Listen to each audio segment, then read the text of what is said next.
உங்களுக்கு எப்போ காசு வேணும்னாலும் உங்ககிட்ட கேட்க கூடாது அதானே. இங்க பாருங்க, பிரியாணில பீஸ் இல்லன்னு பிரச்சனை பண்றீங்களா? பண்ணுவோம் வாங்க, அதுல ஒரு தர்மம் இருக்கு. தயிர் பச்சடி வைக்கணும் தகராறு பண்றீங்களா? பண்ணுங்க, அதுல ஒரு நியாயம் இருக்கு. அதை விட்டுட்டு அந்த பொண்ணு கிட்ட போயிட்டு ஓஹோ நானா.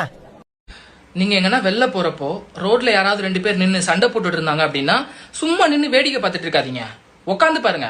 நீங்க நின்னுட்டே பார்த்துட்டு இருந்தீங்கன்னா பின்னாடி இருக்கிறவங்களுக்கு தெரியாதுல்ல, உட்காந்து பாருங்க, அப்பதான் எல்லாருக்கும் தெரியும். மாமா வத்த குழம்பு வச்சிட்டா, வா சாப்பிடலாம். என்னடி சொல்ற?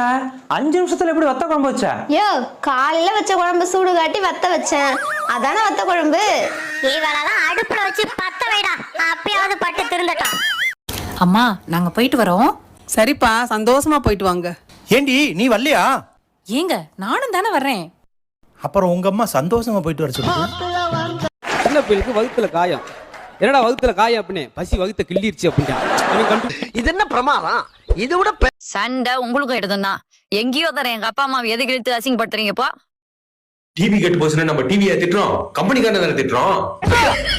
டாக்டர், நான் எதை சொன்னாலும் என்ன சொன்னாலும் எவனுமே நம்ப மாட்டேங்கிறான் டாக்டர். நீங்க சொல்ற நம்ப முடியல பாத்தீங்களா? நீங்க நம்ப முடியல. இது மாதிரி தாங்க எவனுமே நம்ப மாட்டேங்கிறான். ஒரே வந்து போய்